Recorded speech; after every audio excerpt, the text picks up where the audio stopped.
Good morning, students. Today we are going to do a story about King of Ujjain, the judgment seat of Vikramaditya. Judgment seat ਹੁੰਦੀ ਹੈ जिस जगह ਤੇ ਜਿਹੜਾ thrown ਜਾਂ ਜਿਹੜਾ ਜਗ੍ਹਾ ਤੇ ਬੈਠ ਕੇ ਇਨਸਾਫ ਕੀਤਾ ਜਾਂਦਾ ਹੈ, ਜਜਮੈਂਟ ਕੀਤੀ ਜਾਂਦੀ ਹੈ। ਔਰ ਜਜਮੈਂਟ ਕੌਣ ਕਰਦਾ ਹੈ? ਇੱਕ ਰਾਜਾ। ਇਹ ਕਹਾਣੀ ਜਿਹੜੀ ਹੈ, ਇਹ ਸਟੋਰੀ ਜਿਹੜੀ ਹੈ, ਇਹ 57 BC ਦੀ ਸਟੋਰੀ ਹੈ। ਬਹੁਤ ਪੁਰਾਣੀ ਐਂਸ਼ੀਅੰਟ ਇੰਡੀਆ ਦੇ ਵਿੱਚ 57 BC ਦੇ ਵਿੱਚ ਇੱਕ ਰਾਜਾ ਸੀ, ਉਹਦਾ ਨਾਂ ਸੀ ਵਿਕਰਮਾਦਿੱਤਿਆ। ਉਜੈਨ ਦਾ, ਹਿੰਦੁਸਤਾਨ ਦਾ ਬਹੁਤ ਵੱਡਾ ਰਾਜਾ ਹੋਇਆ ਹੈ। Everybody loved that man, everybody loved his justice and everybody loved the way he gave justice to everybody. ਉਸ ਦੀਆਂ ਜਿਹੜੇ ਹੌਲੀ ਹੌਲੀ ਜਦੋਂ ਉਹਦੀ ਡੈਥ ਹੋ ਗਈ, ਉਸ ਤੋਂ ਬਾਅਦ ਹੋਰ ਰਾਜੇ ਆਏ। ਉਹ ਜਿਹੜਾ ਉਹਦਾ ਪੈਲੇਸ ਸੀਗਾ ਉਹ ਹੌਲੀ ਹੌਲੀ ਖੰਡਰ ਬਣ ਗਿਆ। ਉਹਦੇ ਜਿਹੜੇ ਰੂਇਨਸ ਸੀਗੇ ਉਸ ਦਾ, ਉਹਨਾਂ ਦੇ ਉੱਪਰ ਘਾਹ ਉੱਗਿਆ ਆ, ਦਰਖਤ ਉੱਗਿਆ ਏ, ਉਹ ਮਹਿਲ ਜਿਹੜਾ ਸੀ ਉਹ ਟੁੱਟ ਗਿਆ।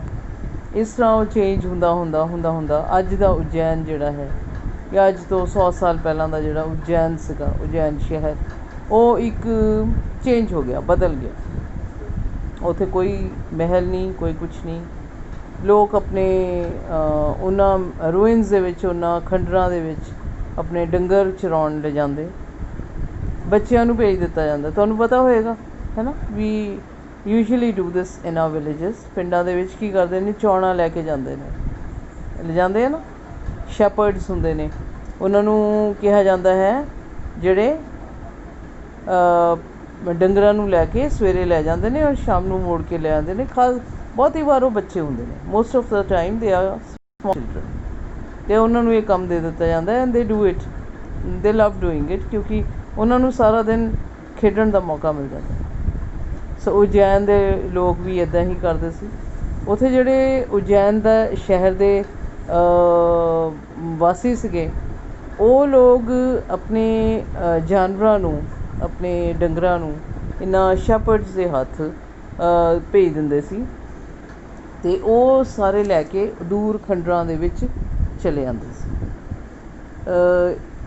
ਇਹ ਸਟੋਰੀ ਜਿਹੜੀ ਹੁਣ ਮੈਂ ਤੁਹਾਨੂੰ ਸੁਣਾਉਣ ਲੱਗੀ ਹਾਂ, it's a story about that village, about this the judgment seat. ਇਹ ਬੱਚੇ ਜਦੋਂ ਉੱਥੇ ਜਾਂਦੇ ਸੀ, ਸ਼ੈਪਰਡ ਬॉयਜ਼ ਪਿੰਡ ਦੇ, ਤਾਂ ਇਹ ਸਾਰੇ ਉੱਥੇ ਜਾ ਕੇ ਗੇਮ ਖੇਡਦੇ ਸੀ, ਗੇਮਸ ਖੇਡਣੀਆਂ ਸ਼ੁਰੂ ਕਰ ਦਿੰਦੇ ਸੀ। ਪਹਿਲਾਂ ਤਾਂ ਭੱਜ ਨੱਠ ਕਰਦੇ ਰਹਿੰਦੇ ਸੀ, ਜਦੋਂ ਥੱਕ ਜਾਂਦੇ ਤਾਂ ਉਹ ਬੈਠ ਜਾਂਦੇ। ਤਾਂ one of the boys use to sit down under a tree.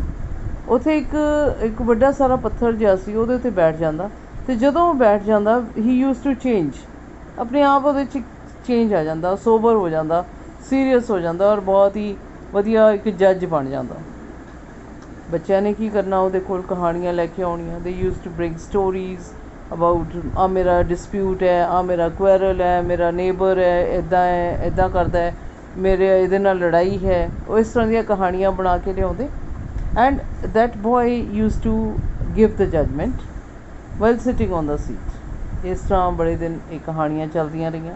ਹੌਲੀ ਹੌਲੀ ਜਦੋਂ ਪਿੰਡ ਵਾਲਿਆਂ ਨੂੰ ਪਤਾ ਲੱਗਿਆ ਕਿ ਇਹ ਮੁੰਡਾ ਇਨਸਾਫ ਬਹੁਤ ਵਧੀਆ ਕਰਦਾ ਹੈ, ਤਾਂ ਉਹਨਾਂ ਨੇ ਆਪਣੀਆਂ stories, whatever happened in the villages, everybody fights, we all have fights, ਕੋਈ ਨਾ ਕੋਈ ਕੁਐਰਲਸ ਹੁੰਦੇ ਨੇ, ਕੋਈ ਨਾ ਕੋਈ ਲੜਾਈ ਹੁੰਦੀ ਹੈ, ਕੋਈ ਨਾ ਕੋਈ ਝਗੜਾ ਹੁੰਦਾ। They use to bring their quarrel, bring their dispute to the little boy. ਉਹ ਉੱਥੇ ਬੈਠਦਾ, ਔਰ ਜਦੋਂ ਉਹ ਬੈਠ ਜਾਂਦਾ ਤਾਂ ਫਿਰ ਉਹ ਉੱਥੇ ਬੈਠ ਕੇ ਬੜਾ ਹੀ ਸੋਹਣਾ ਫੈਸਲਾ ਸੁਣਾਉਂਦਾ। ਐਂਡ ਦਿਸ ਇੰਪ੍ਰੈਸਡ ਐਵਰੀਬਡੀ, ਸਾਰਿਆਂ ਨੂੰ ਖੁਸ਼ ਕਰ ਦਿੰਦਾ, ਔਰ ਸਾਰੇ ਲੋਕ ਉਸ ਤੋਂ ਬਹੁਤ ਖੁਸ਼ ਹੋ ਕੇ ਉਹਦੀ ਵਾਹ ਵਾਹ ਕਰਦੇ ਹੋਏ ਦੇ ਯੂਜ਼ ਟੂ ਗੋ ਅਵੇ। ਸੋ ਦਿਸ ਹੈਪਨਡ, ਇਹ ਚੱਲਦਾ ਰਿਹਾ ਬੜੇ ਦਿਨ, ਬੜੇ ਦੇਰ ਤੱਕ। ਅਤੇ ਉਹ ਜਿਹੜੇ ਸਾਰੇ ਲੋਕ ਸੀਗੇ, ਸਾਰੇ ਪਿੰਡਾਂ ਦੇ ਵਿੱਚ ਇਹ ਗੱਲ ਪਹੁੰਚ ਗਈ। ਐਵਰੀਬਡੀ ਵਾਜ਼ ਇੰਪ੍ਰੈਸਡ ਕਿ very good, we'll take our disputes to that little boy and he'll solve them and he'll give us justice। ਅਤੇ ਉਹ ਹੁੰਦਾ ਰਿਹਾ। ਇਸ ਤਰ੍ਹਾਂ ਇਹ ਹੁੰਦੇ ਇਹ ਗੱਲ ਜਿਹੜੀ ਸੀ, ਉਜੈਨ ਦਾ ਜਿਹੜਾ ਉਦੋਂ ਦਾ ਰਾਜਾ ਸੀ, ਐਟ ਪ੍ਰੈਜ਼ੈਂਟ ਜਿਹੜਾ ਰਾਜਾ ਸੀ, ਉਹਦੇ ਕੋਲ ਇਹ ਗੱਲ ਪਹੁੰਚੀ ਕਿ ਇਸ ਤਰ੍ਹਾਂ ਹੈ। ਉਹਨੂੰ ਉਹਨੇ ਕਿਹਾ ਇੱਦਾਂ ਨਹੀਂ ਹੋ ਸਕਦਾ, ਇੱਕ ਛੋਟਾ ਜਿਹਾ ਬੱਚਾ ਕਿਵੇਂ ਇਨਸਾਫ ਕਰ ਸਕਦਾ ਹੈ, ਮੈਂ ਨਹੀਂ ਮੰਨਦਾ। ਕਹਿੰਦਾ ਇੱਦਾਂ ਕਰੋ, ਉਹ ਜਗ੍ਹਾ ਨੂੰ ਪੱਟ ਕੇ ਦੇਖੋ, ਉੱਥੇ ਪੱਕਾ ਉਸ ਜਗ੍ਹਾ ਉਸ ਰੂਇਨਸ ਦੇ ਵਿੱਚ, ਕਿਉਂਕਿ ਉਹ ਮਹਿਲ ਹੈ ਜਿਹੜਾ, ਉਹ ਜਿਹੜੀ ਪੈਲੇਸ ਹੈ ਪੁਰਾਣੀ, ਉਹ ਵਿਕਰਮਾਦਿੱਤਿਆ ਦੀ ਪੈਲੇਸ ਹੈ, ਅਤੇ ਹੋ ਸਕਦਾ ਹੈ ਉੱਥੇ ਜਿਹੜਾ ਉਹ ਦੱਬਿਆ ਹੋਵੇ, ਉਹ ਰੂਇਨਸ ਖੰਡਰ ਦੇ ਵਿੱਚ ਇੱਕ ਕੋਈ ਉਹਦਾ ਥਰੋਨ ਪਿਆ ਹੋਵੇ, ਕੋਈ ਸੀਟ ਪਈ ਹੋਵੇ, ਕੋਈ ਕੁਛ ਇਹੋ ਜਿਹਾ ਪਿਆ ਹੋਵੇ, ਔਰ ਉਸ ਨੂੰ ਆਪਾਂ ਕੱਢ ਕੇ ਲੈ ਆਉਂਦੇ ਹਾਂ ਅਤੇ ਮੈਂ ਵੀ ਅੱਛਾ ਇਨਸਾਫ ਕਰਨ ਵਾਲਾ ਰਾਜਾ ਬਣ ਜਾਵਾਂਗਾ। ਸਾਰੇ ਉਹਨੇ ਬੰਦੇ ਭੇਜੇ, ਬੱਚਿਆਂ ਨੂੰ ਭਜਾ ਦਿੱਤਾ ਗਿਆ ਉੱਥੋਂ। ਦੇ ਵਰ ਮੇਡ ਟੂ ਰਨ ਅਵੇ। ਉਹਨਾਂ ਨੂੰ ਉਹ ਸਾਰੇ ਦਰਖਤ ਪੱਟਦੇ, ਘਾਹ ਪੱਟਿਆ, ਉਹਨਾਂ ਨੇ ਸਾਰੀਆਂ ਇੱਟਾਂ ਪੱਟਤੀਆਂ, ਜਿੱਥੇ ਜਿੱਥੇ ਉਹਨਾਂ ਨੇ ਖੁਦਾਈ ਕਰਨੀ ਸ਼ੁਰੂ ਕਰ ਦਿੱਤੀ।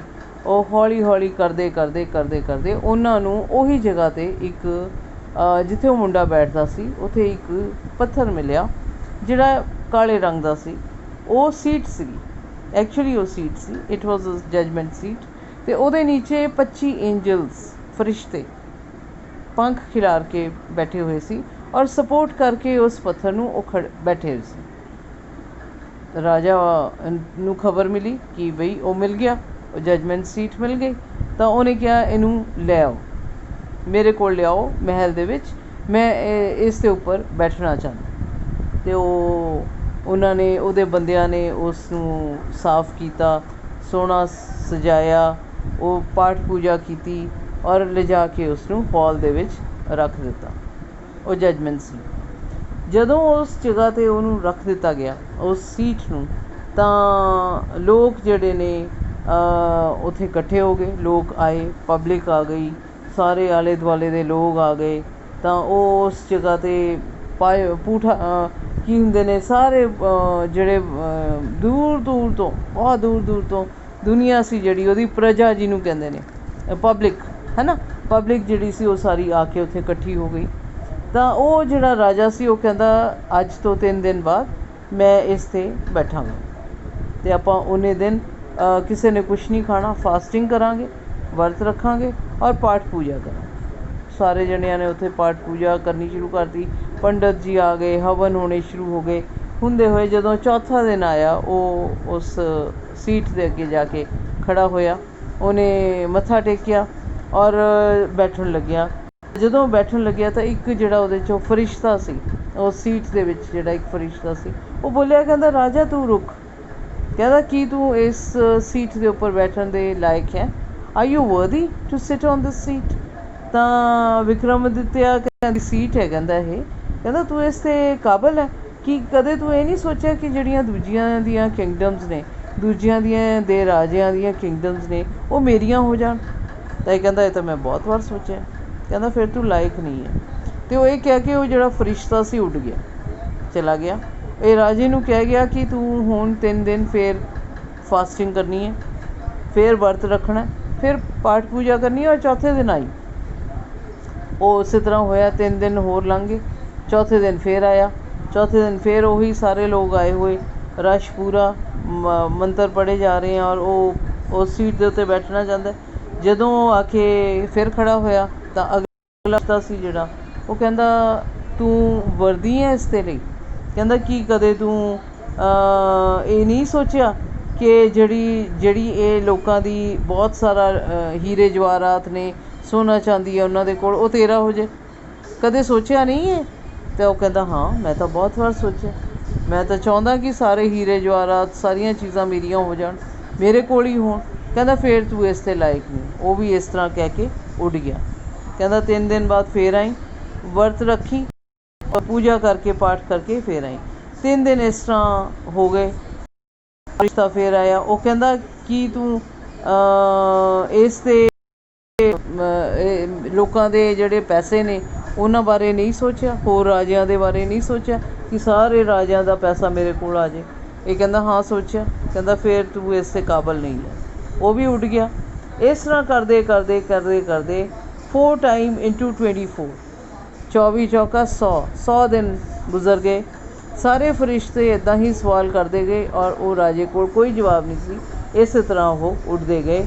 ਲਾਸਟ ਦੇ ਵਿੱਚ ਇੱਕ ਰਹਿ ਗਿਆ ਏਂਜਲ, ਇੱਕ ਫਰਿਸ਼ਤਾ ਰਹਿ ਗਿਆ, ਦ ਲਾਸਟ ਏਂਜਲ। ਰਾਜਾ ਉਸ ਦਿਨ ਪੂਰਾ ਕੌਨਫੀਡੈਂਟ ਕਿ ਬਈ ਅੱਜ ਤਾਂ ਇੱਕ ਰਹਿ ਗਿਆ, ਇਹ ਉੱਡ ਜਾਏਗਾ ਸੀਟ ਤਾਂ ਮੇਰੇ ਕੋਲ ਹੀ ਰਹਿ ਜਾਏਗੀ।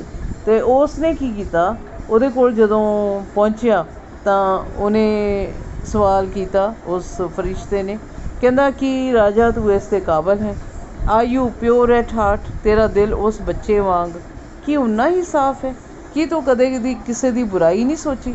ਕਦੇ ਕਿਸੇ ਨੂੰ ਇਹ ਨਹੀਂ ਸੋਚਿਆ ਕਿ ਮੈਂ ਉਹਦਾ ਬੁਰਾ ਕਰਦਾ, ਮੈਂ ਉਹਦੇ ਬਾਰੇ ਗੰਦਾ ਸੋਚ ਲਾਂ, ਮੈਂ ਉਹਦੇ ਬਾਰੇ ਮਾੜਾ ਸੋਚਾਂ? ਕੀ ਇਹ ਨਹੀਂ ਸੋਚਿਆ? ਰਾਜਾ ਕਹਿੰਦਾ ਮੈਂ ਤਾਂ ਸੋਚਿਆ, ਮੈਂ ਤਾਂ ਹਮੇਸ਼ਾ ਸੋਚਦਾ, ਕਿਉਂਕਿ ਮੇਰਾ ਕੰਮ ਹੈ, ਮੈਂ ਰਾਜਾ ਹਾਂ, ਮੈਂ ਸੋਚ ਸਕਦਾ ਹੈ ਬੁਰਾ ਚੀਜ਼ਾਂ। ਕਹਿੰਦਾ ਫਿਰ ਤੂੰ ਬੱਚੇ ਵਰਗਾ ਪਿਓਰ ਨਹੀਂ ਹੈ। ਕਹਿੰਦਾ ਜਦੋਂ ਤੇਰਾ ਦਿਲ ਹੀ ਪਿਓਰ ਨਹੀਂ ਹੈ, when your heart is not pure as a child, ਤਾਂ ਫਿਰ ਤੂੰ ਇਸ ਦੇ ਉੱਪਰ ਬੈਠਣ ਦੇ ਲਾਇਕ ਵੀ ਨਹੀਂ ਹੈ, ਤੂੰ ਇਸ ਸੀਟ 'ਤੇ ਬੈਠਣ ਦੇ ਲਾਇਕ ਨਹੀਂ ਹੈ। ਕਹਿੰਦਾ ਤੂੰ ਵਰਦੀ ਨਹੀਂ ਹੈ ਇਸ ਲਈ, ਇਸ ਕਰਕੇ ਕਹਿੰਦਾ ਤੂੰ ਇੱਥੋਂ ਭੱਜ ਜਾ, ਤੂੰ ਜਾ। ਔਰ ਉਹ ਸਾਰੀ ਜਿਹੜੀ ਉਹ ਪੂਰਾ ਦਾ ਪੂਰਾ ਸਲੈਬ, ਕਾਲਾ ਪੱਥਰ ਜਿਹੜਾ ਸੀਗਾ, ਸੀਟ ਸੀਗੀ, ਉਹ ਲੈ ਕੇ ਆਪਣੇ ਨਾਲ ਉੱਡ ਗਿਆ। ਇਹ ਤੁਹਾਡੀ ਸਟੋਰੀ ਹੈ। ਇਸ ਤੋਂ ਸਬਕ ਕੀ ਆਉਂਦਾ ਹੈ ਕਿ ਇਨਸਾਨ ਉਹੀ ਇਨਸਾਫ ਕਰ ਸਕਦਾ ਹੈ ਜਿਹੜਾ ਬੰਦਾ ਦਿਲ ਤੋਂ ਪਿਓਰ ਹੋਵੇ, ਓਨਾ ਹੀ ਸੱਚਾ ਸੁਥਰਾ ਹੋਵੇ ਜਿੰਨਾ ਇੱਕ ਛੋਟਾ ਜਿਹਾ ਬੱਚਾ ਹੁੰਦਾ ਹੈ। ਇੱਕ ਬੱਚੇ ਦੇ ਮਨ ਦੇ ਵਿੱਚ ਕੋਈ ਮੈਲ ਨਹੀਂ ਹੁੰਦਾ, ਕਦੇ ਵੀ ਉਹ ਇਹ ਨਹੀਂ ਸੋਚਦਾ ਕਿ ਮੈਨੂੰ ਇਹਦਾ ਕੀ ਫਾਇਦਾ ਹੈ। ਉਹ ਓਨਾ ਹੀ ਅੱਛਾ ਇਨਸਾਫ ਕਰ ਸਕਦਾ ਹੈ ਜੇ ਉਹ ਪਿਓਰ ਐਟ ਹਾਰਟ ਹੈ। ਅਤੇ ਇਹ ਰਾਜਾ ਪਿਓਰ ਐਟ ਹਾਰਟ ਨਹੀਂ ਸੀ, ਉਸ ਬੱਚੇ ਵਾਂਗ ਜਿਹੜਾ ਉਸ ਬੱਚਾ ਉੱਥੇ ਬੈਠ ਕੇ ਇਨਸਾਫ ਕਰਦਾ ਸੀ, ਇਸ ਕਰਕੇ ਉਹ ਇਸ ਸੀਟ ਦੇ ਉੱਪਰ ਬੈਠਣ ਦੇ ਲਾਇਕ ਨਹੀਂ ਸੀ। So you get the story ਕਿ ਕੀ ਹੁੰਦਾ ਹੈ। ਇਹ ਸਾਡੀ ਸਟੋਰੀ ਹੈ, ਨਿਵੇਦਿਤਾ ਦੀ ਲਿਖੀ ਹੋਈ ਹੈ, ਸਿਸਟਰ ਨਿਵੇਦਿਤਾ। ਔਰ ਇਸ ਸਟੋਰੀ ਦੇ ਵਿੱਚ ਅਸੀਂ ਬੜਾ ਅੱਛਾ ਇੱਕ ਸਬਕ ਲੈ ਸਕਦੇ ਹਾਂ ਕਿ ਦਿਲ ਵਿੱਚ ਕਦੇ ਮੈਲ ਨਹੀਂ ਰੱਖਣਾ, ਦੂਜਿਆਂ ਦੀਆਂ ਚੀਜ਼ਾਂ 'ਤੇ ਹਮੇਸ਼ਾ ਇਹ ਨਹੀਂ ਸੋਚਣਾ ਕਿ ਮੈਨੂੰ ਉਹ ਵੀ ਮਿਲ ਜੇ, ਮੈਨੂੰ ਉਹ ਵੀ ਮਿਲ ਜੇ, ਮੈਨੂੰ ਉਹ ਵੀ ਮਿਲ ਜੇ, ਬਿਨਾਂ ਮਿਹਨਤ ਕੀਤੇ। ਉਹ ਨਹੀਂ ਹੁੰਦਾ, ਲਾਈਫ ਦੇ ਵਿੱਚ ਇੱਦਾਂ ਨਹੀਂ ਹੁੰਦਾ। ਸੋ ਇਹ ਸਟੋਰੀ ਤੋਂ ਇੱਕ ਲੈਸਨ ਲਓ ਕਿ ਇਨੋਸੈਂਸ ਜਿਹੜੀ ਹੈ ਉਹ ਬਰਕਰਾਰ ਰੱਖੋ, ਹਾਰਡ ਵਰਕ ਕਰੋ, ਬਹੁਤ ਮਿਹਨਤ ਕਰਨੀ ਪੈਂਦੀ ਹੈ ਜ਼ਿੰਦਗੀ 'ਚ, ਔਰ ਉਸ ਜ਼ਿੰਦਗੀ ਵਿੱਚ ਜਿੰਨੀ ਆਪਾਂ ਮਿਹਨਤ ਕਰਾਂਗੇ ਉਹਦਾ ਫਲ ਸਾਨੂੰ ਜ਼ਰੂਰ ਮਿਲਦਾ। ਨੈਕਸਟ ਸਟੋਰੀ ਦੇ ਨਾਲ ਆਪਾਂ ਫੇਰ ਮਿਲਾਂਗੇ। Okay, thank you.